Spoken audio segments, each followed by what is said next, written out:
ओम नमो भगवते वासुदेवाय। ओम नमो भगवते वासुदेवाय। ओम नमो भगवते वासुदेवाय। नारायणं नमस्कृत्य नरं चैव नरोत्तमं देवीं सरस्वतीं व्यासं ततो जयमुदीरयेत् नष्टप्रायेषु भद्रेषु नित्यं भागवत सेवया भगवति उत्तमश्लोके भक्तिर्भवति नैष्टिकी। ओम ज्ञानतिमिरान्धस्य ज्ञानाञ्जनशलाकया चक्षुरुन्मिलितं येन तस्मै श्रीगुरवे नमः। नमो विष्णुपादाय कृष्णप्रेष्ठाय भूतले श्रीमते भक्तिवेदान्तस्वामिनिति नामिने। नमस्ते सारस्वती देवे गौरवाणी प्रचारिणे निर्विशेष शून्यवादी पाश्चात्य देशतारिणे। जय श्री कृष्ण चैतन्य प्रभु नित्यानंद श्री अद्वैत गदाधर शिवासादि गौर भक्त वृंद। हरे कृष्ण कृष्ण कृष्ण हरे हरे। हरे राम राम राम हरे हरे।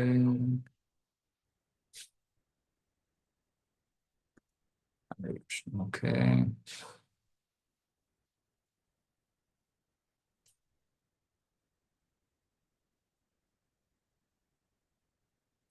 ಸ್ಕಂದ ಒಂದು. ಇದು ಆಯ್ತು. ಕಲ್ಕಿ ಆಯ್ತು. ಸ್ಕಂದ ಒಂದು ಅಧ್ಯಾಯ 3 ಶ್ಲೋಕ 26. ಅವತಾರ ಹಿ ಅಸಂಖ್ಯೇಯ ಹರೇ ಸತ್ವನಿಧೇ ದ್ವಿಜಾಃ ಯಥಾ ವಿದಾಸಿನಃ ಕುಲ್ಯಾಃ ಸರಸಸ್ಯು ಸಹಸ್ರಶಃ. ಓ ಬ್ರಾಹ್ಮಣರೇ, ಭಗವಂತನ ಅವತಾರಗಳು ಅಗಣಿತವಾದವು. ಆ, ಆ, ಇವಾಗ ಒಂದು ನದಿಗೆ ಎಲ್ಲ ಕಡೆಯಿಂದನೂ ನೀರು ಹರ್ಕೊಂಡು ಬರೋ ರೀತಿಯಲ್ಲಿ ಇದಕ್ಕೆ ಕೊನೆಯೇ ಇಲ್ಲ. ಯಾಕೆ ಇದನ್ನು ಹೇಳ್ತಾ ಇದ್ದಾರೆ? ಯಾಕಂದ್ರೆ ಈ ಒಂದು ಅಧ್ಯಾಯದಲ್ಲಿ ಒಂದು 21 ಅವತಾರಗಳ ಪಟ್ಟಿಗೆ ಇದೆ. ಅಷ್ಟೇ ಅವತಾರಗಳು, ಬೇರೆ ಅವತಾರಗಳಿಲ್ಲ ಅಂತಲ್ಲ. ಇದು ಅಪರಿಪೂರ್ಣ ಕಂಪ್ಲೀಟ್ ಲಿಸ್ಟ್ ಅಲ್ಲ, ಇದು ಸುಮ್ಮನೆ ಪ್ರಮುಖವಾದ ಅವತಾರಗಳು. ಇನ್ನು ಬೇಕಾದಷ್ಟು ಅವತಾರಗಳಿದೆ ಅಂತ ಪ್ರಭುಪಾದರು ಇಲ್ಲಿ ಭಾವಾರ್ಥದಲ್ಲಿ ಬರಿತಾ ಇದ್ದಾರೆ ಹೆಸರುಗಳನ್ನ. ಶ್ರೀ ಹಯಗ್ರೀವ, ಹರಿ, ಹಂಸ, ಕೃಷ್ಣಿಗರ್ಭ, ವಿಭು, ಸತ್ಯಸೇನ, ವೈಕುಂಠ. ವೈಕುಂಠ ಅನ್ನೋ ಭಗವಂತನ ಒಂದು ರೂಪನೂ ಇದೆ. ಸಾರ್ವಭೌಮ, ವಿಶ್ವಕ್ಸೇನ, ಧರ್ಮಸೇತು, ಸುಧಾಮ, ಯೋಗೇಶ್ವರ, ಬೃಹತ್ ಭಾನು ಮತ್ತೆ ಇತರರು. ಪ್ರಹ್ಲಾದ್ ಮಹಾರಾಜ ನರಸಿಂಹದೇವರಿಗೆ ಪ್ರಾರ್ಥನೆಯನ್ನು ಅರ್ಪಿಸ್ತಿರುವಾಗ ಹೇಳ್ತಾನೆ, ನನ್ನ ಪ್ರಿಯ ಪ್ರಭು, ಎಷ್ಟು ಜೀವರಾಶಿಗಳಿವೆಯೋ ಅಷ್ಟು ಜೀವರಾಶಿಗಳಲ್ಲೂ ನೀನು ಅವತರಿಸಿದ್ದೀಯ. ಅಂದ್ರೆ ಜಲಚರಗಳು, ತರಕಾರಿ, ಸರೀಸೃಪಗಳು, ಪಕ್ಷಿಗಳು, ಪ್ರಾಣಿಗಳು, ಮನುಷ್ಯರು, ದೇವತೆಗಳು, ಹೀಗೆ ಪ್ರತಿಯೊಂದು ಜೀವರಾಶಿಯಲ್ಲೂ ಕೂಡ ಶ್ರದ್ಧೆಯನ್ನ ಹೊಂದಿರೋರ ರಕ್ಷಣೆ, ಮತ್ತೆ ಯಾರಲ್ಲಿ ಶ್ರದ್ಧೆ ಇಲ್ವೋ ಅವರ ವಿನಾಶಕ್ಕಾಗಿ ಭಗವಂತ ಈ ರೀತಿ ಪ್ರತಿಯೊಂದು ಜೀವರಾಶಿಯಲ್ಲೂ ಅವತರಿಸ್ತಾನೆ. ಬೇರೆ ಬೇರೆ ಯುಗಗಳ ಅವಶ್ಯಕತೆಗೆ ಪ್ರಕಾರವಾಗಿ ಅವನು ಅವತರಿಸ್ತಾನೆ. ಮತ್ತೆ ಕಲಿಯುಗದಲ್ಲಿ ನೀನು ಭಕ್ತನ ರೂಪದಲ್ಲಿ ಅವತರಿಸಿದ್ಯಾ ಅಂತ ಪ್ರಹ್ಲಾದ ಮಹಾರಾಜ ಹಿರಣ್ಯಕಶಿಪು ನರಸಿಂಹದೇವರಿಗೆ ಹೇಳ್ತಾ ಇದ್ದಾನೆ, ಪ್ರಾರ್ಥನೆಯನ್ನು ಅರ್ಪಿಸ್ತಾ ಇದ್ದಾನೆ. ಯಾರು ಇದು ಭಕ್ತರ ರೂಪದಲ್ಲಿ ಅವತಾರ ಕಲಿಯುಗದಲ್ಲಿ? ಚೈತನ್ಯ ಮಹಾಪ್ರಭು. ಮತ್ತೆ ಭಾಗವತ ಮತ್ತೆ ಇತರ ಶಾಸ್ತ್ರಗಳಲ್ಲೂ ಕೂಡ ಚೈತನ್ಯ ಮಹಾಪ್ರಭುಗಳು ಭಗವಂತ ಅನ್ನೋ ಉಲ್ಲೇಖ ಇದೆ. ಬ್ರಹ್ಮ ಸಂಹಿತೆಯಲ್ಲೂ ಕೂಡ ಪರೋಕ್ಷವಾಗಿ ಹೇಳಲಾಗಿದೆ, ಭಗವಂತನ ಎಷ್ಟೊಂದು ಅವತಾರಗಳಿವೆ. ರಾಮಾದಿಮೂರ್ತಿಷು ಕಲಾನಿಯಮನ ತಿಷ್ಟನ್ ರಾಮ, ನರಸಿಂಹ, ವರಾಹ, ಮತ್ಸ್ಯ, ಕೂರ್ಮ ಇತರರು. ಮತ್ತೆ ಭಗವಂತ ತಾನೂ ಕೂಡ ಕೆಲವೊಮ್ಮೆ ತಾನೇ ಅವತರಿಸ್ತಾನೆ. ಅವತಾರ ಅಂದ್ರೆ ಅವತರತೀತಿ. ಅವತಾರ ಅಂದ್ರೆ ಮೇಲಿಂದ ಕೆಳಗಡೆ ಇಳಿದು ಬರೋದು. ಕೃಷ್ಣನ ಕೆಲವೊಮ್ಮೆ ಇಳಿದು ಬರ್ತಾನೆ, ಅಂದ್ರೆ ಭಗವದ್ಧಾಮದಲ್ಲಿ ಇರ್ತಾನೆ, ಅರೆ ಯಾವ್ದೋ ಕಾರ್ಯಕ್ಕೋಸ್ಕರ ಅವನು ಭೂಲೋಕಕ್ಕೆ ಬರ್ತಾನೆ. ಅರೆ ಕೃಷ್ಣ ಮತ್ತೆ ಚೈತನ್ಯ ಮಹಾಪ್ರಭು ಅವತಾರಗಳಲ್ಲ, ಅವರು ಅವತಾರಿ. ಇದನ್ನ ಮುಂದಿನ ಶ್ಲೋಕದಲ್ಲಿ ಸ್ಪಷ್ಟವಾಗುತ್ತೆ ಇದು. ಅವರು ಎಲ್ಲಾ ಅವತಾರಗಳ ಮೂಲ. ಎಲ್ಲಾ ಅವತಾರಗಳ ಹೆಸರು ಇಲ್ಲಿ ಇಲ್ಲ, ಆದ್ರೆ ಯಾವ ಅವತಾರ ಇದ್ರೂ ಕೂಡ ಅದಕ್ಕೆ ಮೂಲ ಭಗವಂತ ಕೃಷ್ಣ. ಹ್ಮ್ ಅರೆ ಅವತಾರಗಳನ್ನು ಗುರುತಿಸೋದು ಹೇಗೆ? ಅವ್ರು ಮಾಡುವಂತ ವಿಶೇಷವಾದ ಅಸಾಧಾರಣ ಕಾರ್ಯಗಳು. ಅದನ್ನ ಸಾಮಾನ್ಯ ಜೀವಿ ಮಾಡಕ್ಕಾಗಲ್ಲ. ಅಂತ ಕಾರ್ಯಗಳನ್ನ ಮಾಡಿದವರು ಅವತಾರ. ಅವತಾರವನ್ನ ಗುರುತಿಸೋಕೆ ಇದು ಸಾಮಾನ್ಯವಾದ ಪರೀಕ್ಷೆ ಅಂತ ಪ್ರಭುಪಾದರು ಬರೀತಾರೆ. ಹ್ಮ್ ಮ್ಯೂಟ್ ಮಾಡ್ಕೊಂಡಿಲ್ಲ.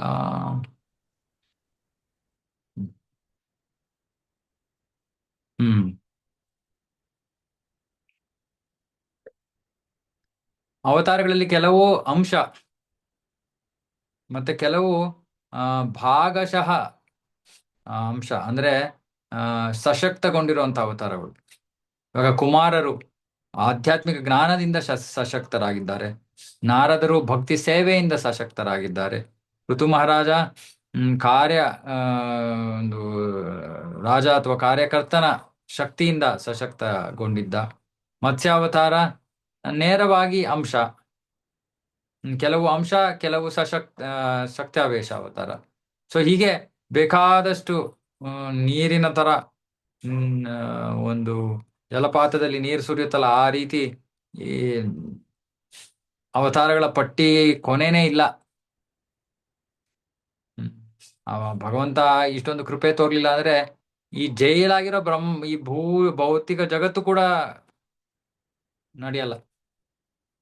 ಅವನ ಕೃಪೆ ಇಲ್ಲದೆ ಏನು ಕೂಡ ನಡೆಯಲ್ಲ. ಆದ್ರೂ ನಾವು ಮುಟ್ಟಾಳ್ರು ಭಗವಂತನನ್ನ ಸ್ವೀಕಾರ ಮಾಡಲ್ಲ, ಭಗವಂತನ ಸೇವೆ ಮಾಡಕ್ ಸಿದ್ಧರಾಗಿಲ್ಲ. ಆದ್ರೆ ಅವನಿಲ್ದೆ ತೇನ ವಿನಾ ತೃಣಮಪಿ ನ ಚಲತಿ. ಒಂದು ಕಡ್ಡಿ ಕೂಡ ಅಲ್ಲಾಡಕ್ಕಾಗಲ್ಲ. ಋಷಯೋ ಮನವೋ ದೇವಾ ಮನುಪುತ್ರ ಮಹೋಜಸಃ ಕಲಾ ಸರ್ವೇ ಹರೇರೇವ ಸ ಪ್ರಜಾಪತಯ ಸ್ಮೃತಾ. ಇವಾಗ ಎಲ್ಲ ಯಾರ್ಯಾರು ಯಾವ್ಯಾವ ರೂಪದಲ್ಲಿ ಭಗವಂತ ಯಾವ್ಯಾವ ತರ ಅವತಾರಗಳನ್ನು ತಗೋತಾನೆ. ಎಲ್ಲಾ ಋಷಿಗಳು, ಮನುಗಳು, ಹೇಳಿದ್ನಲ್ಲ ಬ್ರಹ್ಮನ ದಿನದಲ್ಲಿ 14 ಮನುಗಳಿದ್ದಾರೆ. ಆ ಮನುಗಳು, ದೇವತೆಗಳು, ಮನುವಿನ ವಂಶದಲ್ಲಿ ಬಂದಿರೋರು, ಮತ್ತೆ ವಿಶೇಷವಾಗಿ ಸಶಕ್ತಗೊಂಡಿರೋರು, ಅವರು ಇವರೆಲ್ಲರೂ ಕೂಡ ಭಗವಂತನ ಅಂಶ ಅಥವಾ ಅಂಶದ ಅಂಶ, ಅಂದ್ರೆ ಅದನ್ನ ಕಲಾ ಅಂತ ಕರೀತಾರೆ. ಇದರಲ್ಲಿ ಪ್ರಜಾಪತಿಗಳು ಕೂಡ ಇದ್ದಾರೆ. ಅಂದ್ರೆ ಶ್ರೇಷ್ಠ ಋಷಿಗಳು, ಮನು, ದೇವತೆಗಳು, ಮನುವಿನ ವಂಶಜರು, ಪ್ರಜಾಪತಿಗಳು ಅಥವಾ ಇನ್ಯಾರೇ ಆಗ್ಲಿ ವಿಶೇಷವಾಗಿ ಸಶಕ್ತಗೊಂಡಿರೋರು ಎಲ್ಲರೂ ಕೂಡ ಭಗವಂತನ ಅಂಶ ಅಥವಾ ಕಲಾ. ಕಲಾ ಅಂದ್ರೆ ಅಂಶದ ಅಂಶ. ಅಂಶ ಅಂದ್ರೆ ಏನು? ಎಲ್ಲಾ ಶಕ್ತಿಗಳನ್ನ ಪ್ರದರ್ಶಿಸಲ್ಲ ಅಷ್ಟೇ. ಕಡಿಮೆ ಶಕ್ತಿ ಇರೋರ್ನ ವಿಭೂತಿ ಅಂತ ಕರೀತಾರೆ, ಜಾಸ್ತಿ ಶಕ್ತಿ ಇರೋರ್ನ ಆವೇಶ ಅವತಾರ ಅಂತ ಕರೀತಾರೆ. ಹೀಗೆ ಎಷ್ಟೊಂದು ತಾತ್ವಿಕವಾದ ಹೆಸರುಗಳಿವೆ. ಏತೆ ಚಾಂಸ ಕಲಾ ಪುಂಸ ಕೃಷ್ಣಸ್ತು ಭಗವಾನ್ ಸ್ವಯಂ ಇಂದ್ರಾರಿ ವ್ಯಾಕುಲಂ ಲೋಕಂ ಮೃಡಯಂತಿ ಯುಗೆ ಯುಗೆ. ಇದು ಸುಪ್ರಸಿದ್ಧ ಶ್ಲೋಕ. ಈಗ ಮೇಲೆ ಉಲ್ಲೇಖ ಮಾಡಿರೋ ಎಲ್ಲಾ ಅವತಾರಗಳು ಭಗವಂತನ ಅಂಶ ಅಥವಾ ಕಲಾ. ಆದರೆ ಕೃಷ್ಣಸ್ತು ಭಗವಾನ್ ಸ್ವಯಂ, ಭಗವಾನ್ ಶ್ರೀಕೃಷ್ಣ ನೀನೇ ಮೂಲ ದೇವೋತ್ತಮ ಪರಮ ಪುರುಷ. ಸೊ ಭಾಗವತ ಸರಳವಾಗಿ ಈ ಒಂದು ಶ್ಲೋಕದಲ್ಲಿ ಹೇಳ್ಬಿಡ್ತಾ ಇದೆ ಕೃಷ್ಣನ ಸ್ಥಾನ. ಕೃಷ್ಣ ನೀನೇ ದೇವೋತ್ತಮ ಪರಮ ಪುರುಷ, ಇನ್ನೆಲ್ಲರೂ ಕೂಡ ನಿನ್ನಿಂದ ಬಂದಿರೋರು. ಯಾವಾಗ ನಾಸ್ತಿಕರಿಂದ ಗೊಂದಲ ಸೃಷ್ಟಿಯಾಗುತ್ತೋ ಆಗ ಭಗವಂತ ಬೇರೆ ಬೇರೆ ಗ್ರಹಗಳಲ್ಲಿ ಬೇರೆ ಬೇರೆ ರೂಪಗಳಲ್ಲಿ ಪ್ರಕಟ ಆಗ್ತಾನೆ. ಮತ್ತೆ ಆಸ್ತಿಕರನ್ನ ರಕ್ಷಿಸೋದಕ್ಕೋಸ್ಕರ ಪ್ರಕಟ ಆಗ್ತಾನೆ. ಅದೇ ಕೃಷ್ಣಸ್ತು ಭಗವಾನ್ ಸ್ವಯಂ. ಸೊ ಇದು ಬಹಳ ಮುಖ್ಯ. ಹಾಗಾಗಿ ಭಗವಂತ ಕೃಷ್ಣನನ್ನ ಇಲ್ಲಿ ಬೇರೆ ಅವತಾರಗಳಿಂದ ಭಿನ್ನವಾಗಿ ಅವನನ್ನ ಗುರುತಿಸಲಾಗಿದೆ. ಅವನೇ ಎಲ್ಲಾ ಅವತಾರಗಳ ಮೂಲ.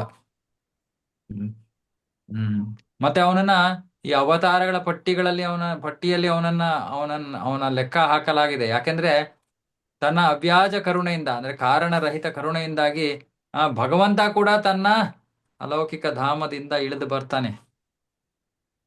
ಅವತಾರ ಅಂದ್ರೆ ಯಾರು ಹಿಡಿದು ಬರ್ತಾರೋ ಅವನು ಅವತಾರ.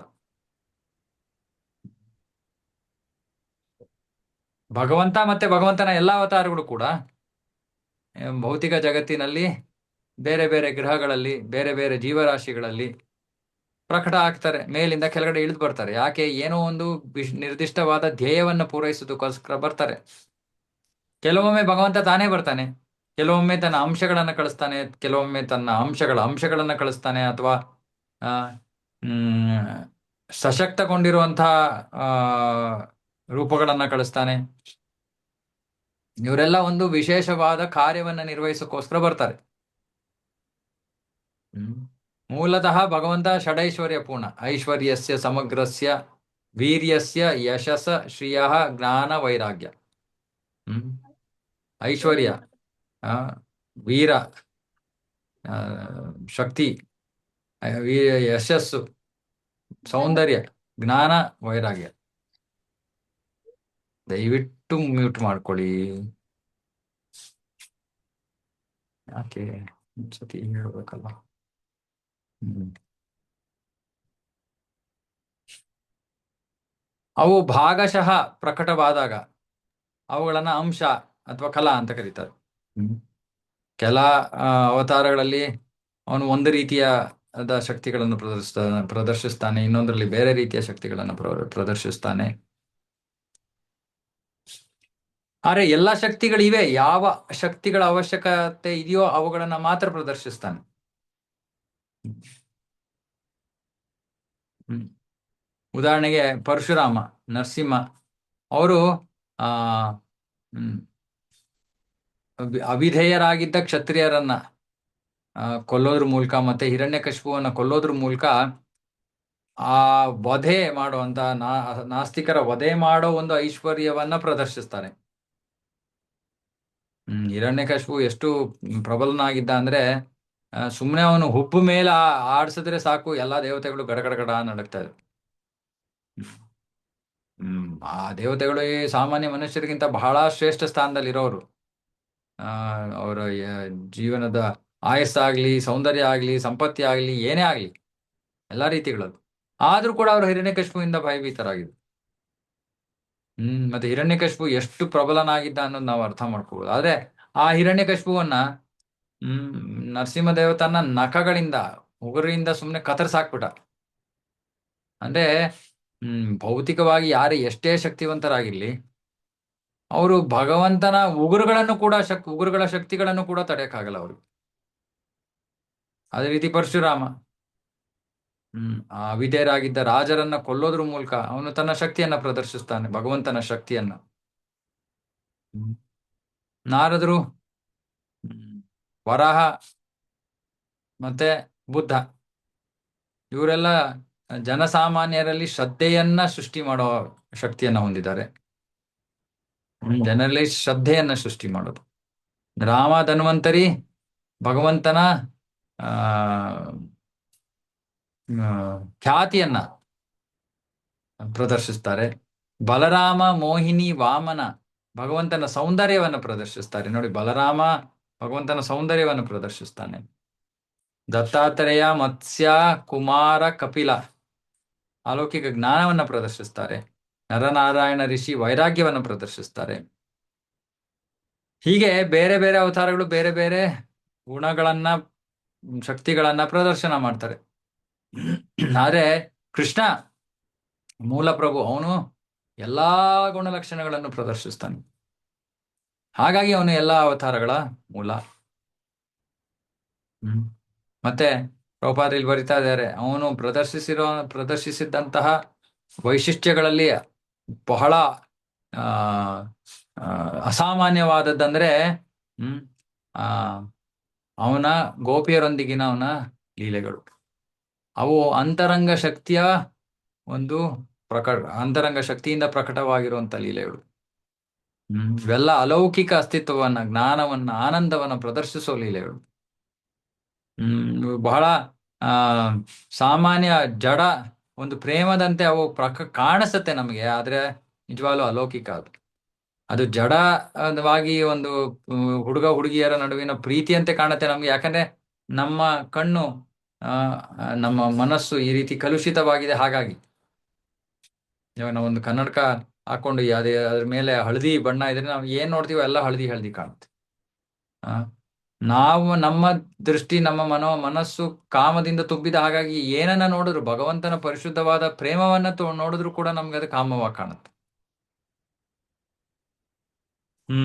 ಆದ್ರೆ ಈ ಎಲ್ಲ ಲೀಲೆಗಳನ್ನ 10ನೇ ಸ್ಕಂದದಲ್ಲಿ ಕೊಡಲಾಗಿದೆ. ಅಲ್ಲಿ ತನಕ ಹೋಗಕ್ಕೆ ಆ ನಾವು ಆ, ಕ್ರಮವಾಗಿ 9 ಇತರ ಸ್ಕಂದಗಳ ಮೂಲಕ ಅಧ್ಯಯನ ಮಾಡಿ ಆ ಹಂತಕ್ಕೆ ಹೋಗ್ತಿದ್ವಿ. ಜೀವ ಗೋಸ್ವಾಮಿ ಅವರು ಹೇಳ್ತಾರೆ, ಅವರು ನಮ್ಮ ಗೌಡಿಯ ವೈಷ್ಣವ ಪರಂಪರೆಯಲ್ಲಿ ಮಹಾಪಂಡಿತರು. ಅವರು ಹೇಳ್ತಾರೆ ಕೃಷ್ಣನೇ ಎಲ್ಲ ಅವತಾರಗಳ ಮೂಲ. ಕೃಷ್ಣ ಯಾರಿಂದನೂ ಬರಲ್ಲ, ಅವನೇ ಮೂಲ. ಮತ್ತೆ ಈ ಕೃಷ್ಣ ಪ್ರಕಟನಾದಾಗ ಅವನು ಪರಮಸತ್ಯದ ಎಲ್ಲಾ ಗುಣಲಕ್ಷಣಗಳನ್ನು ಪ್ರದರ್ಶಿಸ್ತಾನೆ. ಮತ್ತೆ ಭಗವದ್ಗೀತೆಯಲ್ಲಿ ಆ ಆ ಮತ್ತಪ್ಪರತರಂ ನಾಣ್ಯತ್ ಅಂತ ಕೃಷ್ಣ ಹೇಳ್ತಾನೆ, ನನಗಿಂತ ಮಿಗಿಲಾದ ಸತ್ಯ ಇಲ್ಲ. ಇಲ್ಲೂ ಅಷ್ಟೇ, ಈ ಒಂದು ಶ್ಲೋಕದಲ್ಲಿ ಸ್ವಯಂ ಅನ್ನೋ ಪದವನ್ನು ಉಪಯೋಗಿಸಿ ಕೃಷ್ಣನಿಗೆ ಯಾವ ಮೂಲವೂ ಇಲ್ಲ, ಅವನೇ ಮೂಲ. ಬೇರೆ ಅವತಾರಗಳನ್ನ ಬೇರೆ ಶ್ಲೋಕಗಳಲ್ಲಿ ಭಗವಾನ್ ಅಂತ ಸಂಬೋಧಿಸಲಾಯ್ತು, ಯಾಕಂದ್ರೆ ಆ ಅವ್ರು ಮಾಡೋಂತ ಕಾರ್ಯಗಳಿಂದಾಗಿ. ಆದ್ರೆ ಅವರೇ ಮೂಲ ದೇವೋತ್ತಮ ಪರಮ ಪುರುಷ ಅಂತ ಎಲ್ಲೂ ಹೇಳಿಲ್ಲ. ಹಾಗಾಗಿ ಇಲ್ಲಿ ಸ್ವಯಂ ಅಂತ ಹೇಳ್ತಾ ಇರೋದು ಆ ಮೂಲ ಭಗವಂತನನ್ನ ಸಂಬೋಧಿಸ್ತಾ ಇದೆ. ಮತ್ತೆ ಇವನು ಅಸಮೌರ್ಧ್ವ, ಇವನಿಗೆ ಸಮಾನನಾದವ್ರು ಯಾರು ಇಲ್ಲ, ಅವನಿಗಿಂತ ಮಿಗಿಲಾದವ್ರು ಯಾರು ಇಲ್ಲ. ಅವನೇ ಎಲ್ಲಾ ರೂಪಗಳಲ್ಲಿ ತನ್ನನ್ನು ತಾನು ವಿಸ್ತರಿಸ್ಕೋತಾನೆ. ಬೇರೆ ಬೇರೆ ತರ ರೂಪಗಳಿವೆ, ಸ್ವಯಂ ರೂಪ, ಸ್ವಯಂ ಪ್ರಕಾಶ, ತದೇಕಾತ್ಮ ರೂಪ, ಪ್ರಾಭವ, ವೈಭವ, ವಿಲಾಸ, ಅವತಾರ, ಆವೇಶ, ಜೀವ, ಇವೆಲ್ಲವನ್ನು ಕೂಡ ನಾವು ಚೈತನ್ಯ ಚರಿತಾಮೃತದಲ್ಲಿ ಓದ್ತೀವಿ. ಎಲ್ಲವೂ ಕೂಡ ಬಂದಿರೋದು ಅವನಿಂದಾನೆ. ಮತ್ತೆ ಆಧ್ಯಾತ್ಮಿಕ ವಿಷಯಗಳಲ್ಲಿ ಮುಂದುವರೆದಿರುವಂತ ಪಂಡಿತರು ಅವ್ರು ಹೇಳ್ತಾರೆ, ಕೃಷ್ಣನಲ್ಲಿ 64 ಮುಖ್ಯವಾದ ಗುಣಲಕ್ಷಣಗಳಿವೆ. ಮತ್ತೆ ಬೇರೆ ಎಲ್ಲಾ ಅವತಾರಗಳು ಅಥವಾ ಬೇರೆ ಎಲ್ಲಾ ವಿಸ್ತರಣೆಗಳು, ವರ್ಗಗಳು ಎಲ್ಲವೂ ಕೂಡ ಈ 64ರಲ್ಲಿ ಒಂದು ಇಷ್ಟು ಭಾಗಶಃ ಗುಣಗಳನ್ನ ಮಾತ್ರ ಪ್ರದರ್ಶಿಸ್ತವೆ. ಆದ್ರೆ ಕೃಷ್ಣ ಮಾತ್ರ 100ಕ್ಕೆ 100% ಎಲ್ಲಾ ಗುಣಗಳನ್ನು ಹೊಂದಿದ್ದಾನೆ. ಮತ್ತೆ ಅವನು ವೈಯಕ್ತಿಕ ವಿಸ್ತರಣೆಗಳು ಅಂದ್ರೆ ಸ್ವಯಂ ಪ್ರಕಾಶ, ತದೇಕಾತ್ಮ, ಅವತಾರಗಳ ತನಕ ಯಾರು ವಿಷ್ಣು ತತ್ವ ಇದ್ದಾರೋ ಅವರು ಎಲ್ಲಾ ವಿಷ್ಣು ತತ್ವ 93% ಈ ಗುಣಲಕ್ಷಣಗಳಲ್ಲಿ 93% ಗುಣಗಳನ್ನ ಪ್ರದರ್ಶಿಸ್ತಾರೆ. ಶಿವ ಅವತಾರವೂ ಅಲ್ಲ, ಆವೇಶನೂ ಇಲ್ಲ. ಅವನು 84% ಗುಣಲಕ್ಷಣಗಳನ್ನು ಪ್ರದರ್ಶಿಸ್ತಾರೆ. ಜೀವಿಗಳು 78% ಪ್ರದರ್ಶಿಸ್ತಾರೆ. ಅದರಲ್ಲಿ ಎಲ್ಲರಿಗಿಂತ ಶ್ರೇಷ್ಠನಾದವನು ಬ್ರಹ್ಮ. ಸೊ 100% ಕೃಷ್ಣಂದು, ವಿಷ್ಣು ತತ್ವ 93%, ಶಿವ 84%, ಸಾಮಾನ್ಯ ಜೀವಿಗಳು ಹೆಚ್ಚು ಅಂದ್ರೆ 78%. ಅಷ್ಟು ಭಗವಂತನ ಗುಣಗಳನ್ನ ಪ್ರದರ್ಶಿಸಬಹುದು. ಮತ್ತೆ ಜೀವಿಗಳ ವರ್ಗದಲ್ಲಿ ಬ್ರಹ್ಮ ಸರ್ವಶ್ರೇಷ್ಠನು. ಅವನು 78% ಸಂಪೂರ್ಣವಾಗಿ 78% ಎಲ್ಲಾ ಗುಣಲಕ್ಷಣಗಳನ್ನು ಸಂಪೂರ್ಣವಾಗಿ ಹೊಂದಿದ್ದಾನೆ. ಬೇರೆ ದೇವತೆಗಳು ಬೇರೆ ಬೇರೆ ಪ್ರಮಾಣಗಳಲ್ಲಿ ಈ ಗುಣಗಳನ್ನು ಹೊಂದಿರ್ತಾರೆ. ಮನುಷ್ಯರು ಬಹಳ ಅಲ್ಪ ಪ್ರಮಾಣದಲ್ಲಿ ಹೊಂದಿರ್ತಾರೆ. ಸೊ ಮನುಷ್ಯರು ಈ ಗುಣಗಳನ್ನು ಬಹಳ ಅಲ್ಪ ಪ್ರಮಾಣದಲ್ಲಿ ಹೊಂದಿರ್ತಾರೆ, ದೇವತೆಗಳು ಇನ್ನು ಹೆಚ್ಚು ಪ್ರಮಾಣದಲ್ಲಿ ಹೊಂದಿರ್ತಾರೆ. ಬ್ರಹ್ಮ 78% ಸಂಪೂರ್ಣವಾಗಿ 78% ಗುಣಲಕ್ಷಣಗಳನ್ನ ಸಂಪೂರ್ಣವಾಗಿ ಹೊಂದಿರ್ತಾನೆ. ಮತ್ತೆ ಮನುಷ್ಯನ ಒಂದು ಪರಿಪೂರ್ಣತೆ ಅಂದ್ರೆ ಈ 78% ಗುಣಲಕ್ಷಣಗಳನ್ನ ಬೆಳೆಸ್ಕೊಡೋದು. ಮತ್ತೆ ಯಾವ ಜೀವಿಯೂ ಕೂಡ ಶಿವನಂತೆ ಅಥವಾ ವಿಷ್ಣುವಿನಂತೆ ಅಥವಾ ಕೃಷ್ಣನಂತೆ ಗುಣಲಕ್ಷಣಗಳನ್ನು ಹೊಂದಕ್ಕೆ ಸಾಧ್ಯ ಇಲ್ಲ. 78% ಬೆಳೆಸ್ಕೊಂಡ್ರೇನೆ ಅವನು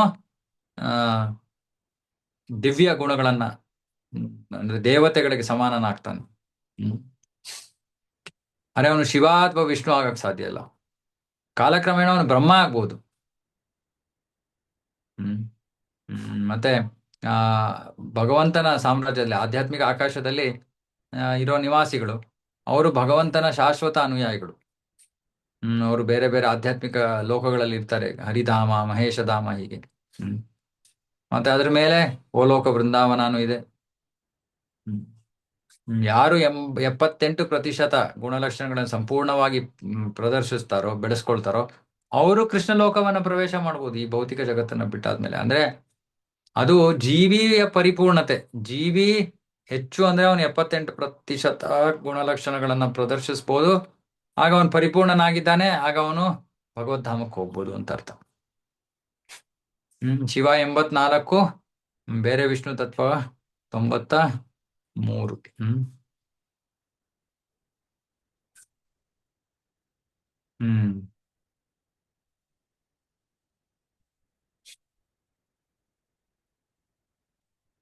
ಹ್ಮ್ ಓಕೆ. ಜನ್ಮ ಗುಹ್ಯಂ ಭಗವತೋ ಯ ಏತತ್ ಪ್ರಯತೋ ನರಃ ಸಾಯಂ ಪ್ರಾತರ್ಗೃಣನ್ ಭಕ್ತ್ಯಾ ದುಃಖಗ್ರಾಮಾದ್ ವಿಮುಚ್ಯತೆ. ನೋಡಿ, ಅದ್ಭುತವಾದದ್ದು. ಯಾರು ಈ ಭಗವಂತನ ಈ ರಹಸ್ಯಮಯವಾದ ಅವತಾರಗಳನ್ನ ಬಹಳ ಜಾಗರೂಕತೆಯಿಂದ ಯಾರು ಉಚ್ಚಾರ ಮಾಡ್ತಾರೋ, ಮತ್ತೆ ಭಕ್ತಿಯಿಂದ ಯಾರು ಇದನ್ನ ಬೆಳಗ್ಗೆ ಸಂಜೆ ಉಚ್ಚಾರ ಮಾಡ್ತಾರೋ, ಅವರು ಎಲ್ಲಾ ದುಃಖಗಳಿಂದಲೂ ಮುಕ್ತರಾಗ್ತಾರೆ. ಸುಮ್ಮನೆ ಅವತಾರಗಳನ್ನ ಬಾಯಿಂದ ಹೇಳೋದ್ರಿಂದ, ಉಚ್ಚಾರ ಮಾಡೋದ್ರಿಂದ, ಅಥವಾ ಈ ಶ್ಲೋಕಗಳನ್ನ ಓದೋದ್ರಿಂದ, ಈ ಶ್ಲೋಕಗಳನ್ನ ನಾವು ದಿನ ರಾತ್ರಿ, ಬೆಳಗ್ಗೆ ರಾತ್ರಿ ಓದ್ತಾ ಇದ್ರೆ ಎಲ್ಲಾ ದುಃಖಗಳಿಂದ ಮುಕ್ತರಾಗ್ತೀವಂತೆ. ಹ್ಮ್ ಅಷ್ಟು ಪ್ರಬಲವಾದದ್ದು ಕೃಷ್ಣನ. ಅದಕ್ಕೆ ಭಾಗವತ ಅಸಾಧಾರಣವಾದ ಕೃಪೆ ಅದು. ಅದಕ್ಕೆ ಕೃಷ್ಣ ಭಗವದ್ಗೀತೆಯಲ್ಲಿ ಹೇಳ್ತಾನೆ, ಜನ್ಮ ಕರ್ಮ ಚ ಮೇ ದಿವ್ಯಂ ಏಮಂ ಯೋ ವೇತ್ತಿ ತತ್ವತಃ ತ್ಯಕ್ತ್ವಾ ದೇಹಂ ಪುನರ್ಜನ್ಮನೈತಿ.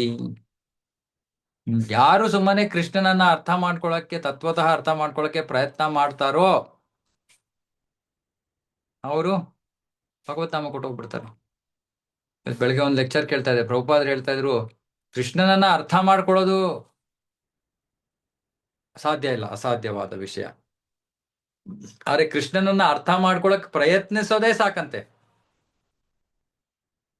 ಪರಿಪೂರ್ಣತೆಯನ್ನ ಸಾಧನೆ ಮಾಡಕ್ಕೆ. ಅದಕ್ಕೆ ನಾವೇನ್ ಮಾಡ್ಬೇಕು, ಸುಮ್ನೆ ನಿತ್ಯಂ ಭಾಗವತ ಸೇವೆಯ, ಭಗವದ್ಗೀತಾ ಸೇವೆಯ ಮಾಡ್ತಾ ಇರ್ಬೇಕು, ಓದ್ತಾ ಇರ್ಬೇಕು, ಏನೋ ತಿಳ್ಕೊಳಕ್ ಪ್ರಯತ್ನ ಮಾಡ್ತಾ ಇರ್ಬೇಕು ಕೃಷ್ಣನ್ ಬಗ್ಗೆ. ಎಷ್ಟಾಗುತ್ತೋ, ಎಷ್ಟು ಅರ್ಥ ಆಗುತ್ತೋ ಅಷ್ಟು. ಅರ್ಥ ಆಗ್ಲಿಲ್ವಾ, ಓಕೆ, ಪರವಾಗಿಲ್ಲ. ಯಾಕೆ ಪ್ರಭುಪಾದ್ ಹೇಳ್ತಾರೆ, ಸುಮ್ನೆ ಪ್ರಯತ್ನ ಮಾಡೋದ್ರಿಂದಲೇ ನಾವು ಪರಿಪೂರ್ಣತೆಯನ್ನ ಪಡ್ಕೊಂಡ್ಬಿಡ್ತೀವಿ, ಸುಮ್ಮನೆ ಪ್ರಯತ್ನ ಮಾಡೋದ್ರಿಂದ. ಹ್ಮ್ ಹ್ಮ್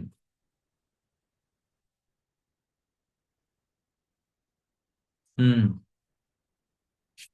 ಹಾಗಾಗಿ ಕೃಷ್ಣನ ಜನ್ಮ, ಕರ್ಮ ಎಲ್ಲವೂ ಕೂಡ ಎಲ್ಲಾ ಜನರ ಒಳಿತಿಗಾಗಿ ಅವನು ಮಾಡುದು ಎಲ್ಲ. ಹ್ಮ್ ಮತ್ತೆ ಈ ಎಷ್ಟೊಂದು ಅವತಾರಗಳು, ಈ ಅವತಾರಗಳೆಲ್ಲ ಬಹಳ ರಹಸ್ಯಮಯವಾದವು.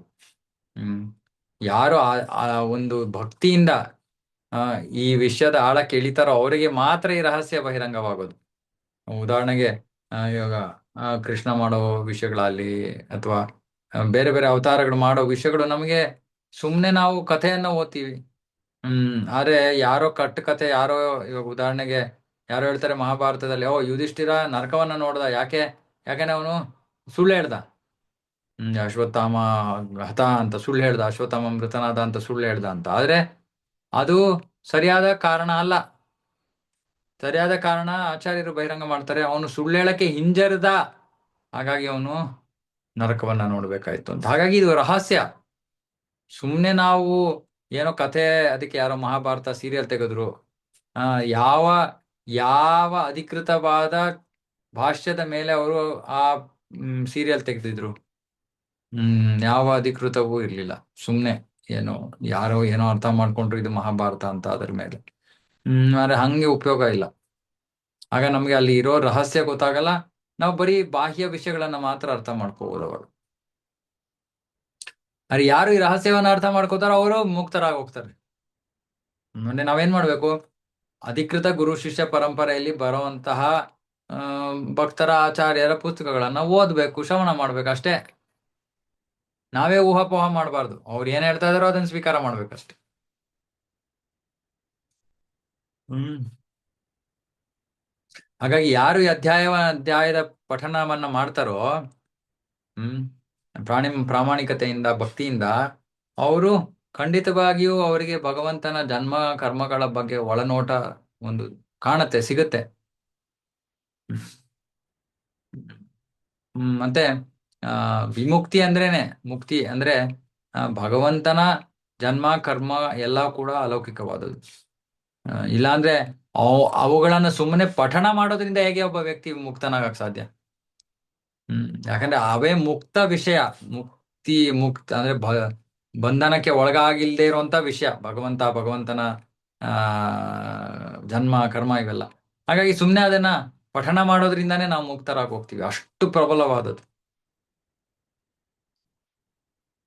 ಮತ್ತೆ ಯಾರು ಭಕ್ತಿ ಸೇವೆಯ ನಿಯಮಗಳನ್ನ ಪಾಲನೆ ಮಾಡೋದಿಲ್ವೋ ಅವರು ಈ ರಹಸ್ಯಗಳಲ್ಲಿ ಅವರಿಗೆ ಪ್ರವೇಶ ಇಲ್ಲ. ಅಂದ್ರೆ ಭಕ್ತಿಯ ನಿಯಮಗಳನ್ನ ಪಾಲನೆ ಮಾಡ್ತಾ ಇಲ್ಲ ಅಂದ್ರೆ ಯಾರು ಆ ಆಚಾರ್ಯರು ಕೊಟ್ಟಿರೋ ರೀತಿಯಲ್ಲಿ ಜೀವನ ನಡೆಸ್ತಾ ಇಲ್ಲ, ಯಾರು ಆಚಾರ್ಯರು ಕೊಟ್ಟಿರೋ ವಿಷಯಗಳನ್ನು ಶ್ರವಣ ಮಾಡ್ತಾ ಇಲ್ಲ, ಅವರು ಈ ರಹಸ್ಯವನ್ನ ಪ್ರವೇಶ ಮಾಡಕ್ಕಾಗಲ್ಲ.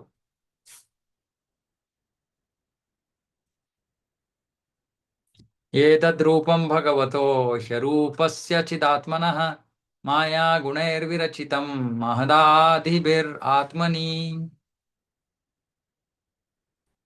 ಈ ವಿರಾಟ್ ರೂಪ, ಭಗವಂತನ ವಿರಾಟ್ ರೂಪ, ಅದು ಕಾಲ್ಪನಿಕವಾದದ್ದು. ಅಲ್ಪ ಬುದ್ಧಿಯುಳ್ಳ ಮನುಷ್ಯರು ಭಗವಂತನಿಗೆ ರೂಪ ಇದೆ ಅನ್ನೋದನ್ನ ಸ್ವೀಕಾರ ಮಾಡೋದಕ್ಕೆ ಅವರಿಂದ ಸ್ವೀಕಾರ ಮಾಡಿಸೋದಕ್ಕೋಸ್ಕರ ಇದರ ವರ್ಣನೆ ಇದೆ ಶಾಸ್ತ್ರದಲ್ಲಷ್ಟೇ. ಅರೆ ಭಗವಂತನಿಗೆ ಯಾವ ಇಂಥ ಭೌತಿಕ ರೂಪವಿಲ್ಲ, ಯಾಕಂದ್ರೆ ಇದು ಭೌತಿಕ ರೂಪ, ವಿಶ್ವರೂಪ. ಆಗ ಯಾಕೆ ಹೇಳ್ತಾರೆ ಇದನ್ನ? ಯಾಕಂದ್ರೆ ವಿಶ್ವರೂಪ ಯಾಕೆ ಈ ಅವತಾರಗಳ ಪಟ್ಟಿಯಲ್ಲಿ ಬರಲಿಲ್ಲ? ಯಾಕಂದ್ರೆ ಅದು ಭಗವಂತನ ಅಲೌಕಿಕ ರೂಪ ಅಲ್ಲ. ಅವತಾರಗಳ ಪಟ್ಟಿ ಅಂದ್ರೆ ಎಲ್ಲ ಅಲೌಕಿಕ ರೂಪಗಳು. ಅವುಗಳಲ್ಲಿ ಯಾವ ಒಂದಿಷ್ಟು ಕೂಡ ಲವಲೇಶದಷ್ಟು ಭೌತಿಕತೆ ಇಲ್ಲ. ಅಂದ್ರೆ ಆ ದೇಹ ಮತ್ತೆ ಆತ್ಮ, ಅವರ ದೇಹ ಮತ್ತೆ ಆತ್ಮಗಳಲ್ಲಿ ಯಾವ ಭಿನ್ನತೆಯೂ ಇಲ್ಲ. ಆದ್ರೆ ವಿರಾಟ ರೂಪ ಆ ಸುಮ್ಮನೆ ಆರಂಭಿಕ ಭಕ್ತರಿಗೋಸ್ಕರ ಆ ಪ್ರದರ್ಶ ಒಂದು ಉಲ್ಲೇಖ ಮಾಡಲಾಗಿರುವಂತ ಒಂದು ಕಾಲ್ಪನಿಕ ರೂಪ. ಈ ಈ ವಿರಾಟ್ ರೂಪವನ್ನ 2ನೇ ಸ್ಕಂದದಲ್ಲಿ ನಾವು ಓದ್ತೀವಿ. ಆ ಮತ್ತೆ ಈ ವಿರಾಟ ರೂಪದಲ್ಲಿ ಬೇರೆ ಬೇರೆ ಗ್ರಹಗಳಲ್ಲಿ ಬೇರೆ ಬೇರೆ ಜೀವಿಗಳ ಚಿತ್ರ, ನಾ ಹೇಳನಲ್ಲ, ಒಂದು ಎಲ್ಲರನ್ನು ನಿಲ್ಸಿ ಪಿಕ್ಚರ್ ತೆಗ್ದಂಗೆ, ಒಂದು ಫೋಟೋ ತೆಗ್ದಂಗೆ. ಇದೆಲ್ಲದರ ಉದ್ದೇಶ ಯಾರಿಗೋಸ್ಕರ ಇರೋದು? ಆರಂಭಿಕರಿಗೆ.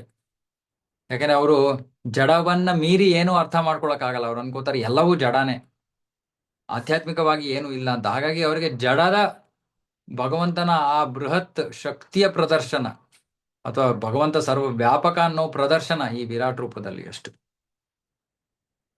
ಹಾಗಾಗಿ ಅವನ ನಿಜವಾದ ರೂಪಗಳಲ್ಲಿ ಅವು ವಿರಾಟ್ ರೂಪ ಇಲ್ಲ. ಮತ್ತೆ ಪರಮಾತ್ಮ ಅವನು ಪ್ರತಿಯೊಂದು ಅಣುವಿನಲ್ಲೂ ಇದ್ದಾನೆ, ಪ್ರತಿಯೊಂದು ಭೌತಿಕ ರೂಪದಲ್ಲೂ ಇದ್ದಾನೆ. ಆದ್ರೆ ಆ ಬಾಹ್ಯ ರೂಪ ಇರೋದು ಕಲ್ಪನೆ. ವಿರಾಟ್ ರೂಪ ಒಂದು ಕಲ್ಪನೆ. ಮತ್ತೆ ಈ ಬದ್ಧ ಜೀವಿಗಳು ಅಂದ್ರೆ ನಾವುಗಳು ಹೊಂದಿರೋ ಈ ಪ್ರಸ್ತುತ ರೂಪಗಳು ಕೂಡ ನಿಜವಾದವಲ್ಲ, ಯಾಕಂದ್ರೆ ಅದು ತಾತ್ಕಾಲಿಕವಾದದ್ದು. ಹಾಗಾಗಿ ನಮ್ಮ ಶರೀರವು ಕಾಲ್ಪನಿಕವಾದದ್ದು ಒಂದು ರೀತಿಯಲ್ಲಿ, ಭಗವಂತನ ವಿರಾಟ್ ಶರೀರವು ಕೂಡ ಕಾಲ್ಪನಿಕವಾದದ್ದು. ಯಾಕಂದ್ರೆ ನಾವು ಕೂಡ ಮೂಲತಃ ಆಧ್ಯಾತ್ಮಿಕ, ಭಗವಂತನು ಕೂಡ ಮೂಲತಃ ಆಧ್ಯಾತ್ಮಿಕ. ಹಾಗಾಗಿ ಮೂಲತಃ ಆಧ್ಯಾತ್ಮಿಕ ಆಗಿ ನಮಗೆ ಮೂಲತಃ ಆಧ್ಯಾತ್ಮಿಕ ದೇಹಗಳಿವೆ. ಪ್ರಭುಪಾದರು ಬರೀತಾರೆ ಒಂದ್ ಕಡೆ, ಈ ಆಧ್ಯಾತ್ಮಿಕ ದೇಹವನ್ನ ಇವತ್ತು ಭೌತಿಕ ಶರೀರ ಕವರ್ ಮಾಡ್ಬಿಟ್ಟಿದೆ, ಆವರಿಸ್ಬಿಟ್ಟಿದೆ. ಮತ್ತೆ ಈ ಭೌತಿಕ ಶರೀರ ಆ ಕೊನೆಗೊಂಡಾಗ ಆಧ್ಯಾತ್ಮಿಕ ಶರೀರ ಪ್ರಕಟ ಆಗತ್ತೆ. ಭೌತಿಕ ಶರೀರ ಕೊನೆಗೊಳ್ಳೋದು ಅಂದ್ರೆ ಭಕ್ತಿ ಕಾರ್ಯಗಳಿಂದ ಭೌತಿಕ ಶರೀರ ಆಧ್ಯಾತ್ಮೀಕರಿಸಲ್ಪಡತ್ತೆ. ಅಂದ್ರೆ ಅದರ ಭೌತಿಕ ಗುಣಲಕ್ಷಣ ಹೊಟ್ಟೋಗ್ಬಿಡುತ್ತೆ, ಅವಾಗ ಆಧ್ಯಾತ್ಮಿಕ ಶರೀರ ಪ್ರಕಟವಾಗತ್ತೆ. ಅದಕ್ಕೆ ಭಕ್ತರಿಗೆ, ಪರಿಶುದ್ಧ ಭಕ್ತರು, ಅವರಿಗೆ ಸಾವಿಲ್ಲ. ಯಾಕಂದ್ರೆ ಅವರ ಶರೀರ ಆಗ್ಲೇ ಆಧ್ಯಾತ್ಮಿಕವಾಗಿ ಹೋಗಿದೆ. ಸಾವಿರೋದು ಕೇವಲ ಭೌತಿಕ ಶರೀರಕ್ಕೆ, ಆಧ್ಯಾತ್ಮಿಕವಾಗಿರೋ ಶರೀರಕ್ಕೆ ಸಾವು ಅನ್ನೋದು ಏನರ್ಥ ಇಲ್ವೇ?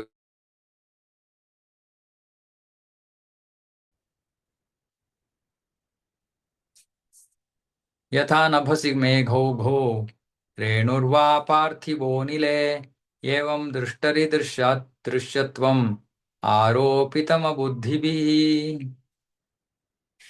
ಹ್ಮ್ ಮೋಡ ಮತ್ತೆ ಧೂಳನ್ನ ಗಾಳಿ ಒಯ್ಯುತ್ತೆ. ಆದ್ರೆ ಅಲ್ಪ ಬುದ್ಧಿಯುಳ್ಳ ಮನುಷ್ಯರು ಹೇಳ್ತಾರೆ, ಆ ಆಕಾಶ ಮೋಡದಿಂದ ತುಂಬಿದೆ, ಮತ್ತೆ ಗಾಳಿ ಕೊಳೆಯಾಗಿದೆ ಅಂತ. ಆದ್ರೆ ಆಕಾಶ ಆ ಮೋಡ ಮತ್ತೆ ಗಾಳಿಯನ್ನ, ಧೂಳನ್ನ ಗಾಳಿ ಒಯ್ತಾ ಇದೆ, ಕರ್ಕೊಂಡು ಹೋಗ್ತಾ ಇದೆ ಅಷ್ಟೇ, ಅದು ಒಂದ್ ಕಡೆಯಿಂದ ಇನ್ನೊಂದ್ ಕಡೆ. ಅರೆ ನೋಡೋರ್ಗೆ ಏನನ್ಸುತ್ತೆ, ಓ ಆಕಾಶ ಮೋಡದಿಂದ ತುಂಬಿದೆ, ಅಥವಾ ಗಾಳಿ ಕೊಳೆ ಕೊಳೆ ಆಗಿದೆ, ಪೊಲ್ಯೂಷನ್ನು. ಅರೆ ಗಾಳಿ ಕೊಳೆ ಕೊಳೆ ಆಗಿಲ್ಲ, ಗಾಳಿಯ ಕೊಳೆಯನ್ನ ತಗೊಂಡು ಹೋಗ್ತಾ ಇದೆ, ಒಯ್ತಾ ಇದೆ ಅಷ್ಟೇ. ಅದೇ ರೀತಿ ಈ ಆತ್ಮಕ್ಕೂ ಕೂಡ ಒಂದು ಭೌತಿಕ ದೇಹ ಇದೆ ಅನ್ನೋ ಒಂದು ಆ ಕಲ್ಪನೆ ಇದೆ. ಹೇಗೆ ಗಾಳಿ ಕೊಳೆ ಆಗಿಲ್ಲ, ಅದೇ ರೀತಿ ಆತ್ಮ ಆತ್ಮಕ್ಕೆ ಜನ್ಮ ಇಲ್ಲ. ಆತ್ಮಕ್ಕೆ ಮರಣ ಇಲ್ಲ. ಆತ್ಮಕ್ಕೆ ಯಾವುದ ಭೌತಿಕ ವಿಚಾರವೂ ಆತ್ಮಕ್ಕೆ ಅನ್ವಯವಾಗುವುದಿಲ್ಲ. ಮತ್ತೆ ನಾವು ಈ ಕಣ್ಣುಗಳಿಂದ, ಭೌತಿಕ ಕಣ್ಣುಗಳಿಂದ, ಇಂದ್ರಿಯಗಳಿಂದ ನಾವು ಭಗವಂತನ ನೋಡೋಕ್ಕಾಗಲ್ಲ. ಯಾಕಂದ್ರೆ ಇದು ಭೌತಿಕ, ಅವನು ಆಧ್ಯಾತ್ಮಿಕ. ನಮ್ಮ ದೇಹದಲ್ಲಿರೋ ಆಧ್ಯಾತ್ಮಿಕ ಕಿಡಿ ಆತ್ಮವನ್ನೇ ನಾವು ಗುರುತಿಸಕ್ ಆಗ್ತಾ ಇಲ್ಲ, ಭಗವಂತನ ಹೇಗೆ ನೋಡೋದು? ನಾವು ಸುಮ್ಮನೆ ದೇಹವನ್ನ ನೋಡ್ಬೋದು ಅಷ್ಟೇ, ಆದ್ರೆ ಆಧ್ಯಾತ್ಮಿಕ ಕಿಡಿಯನ್ನ ನೋಡಕ್ಕಾಗಲ್ಲ, ಆತ್ಮವನ್ನು ನೋಡಕ್ಕಾಗಲ್ಲ.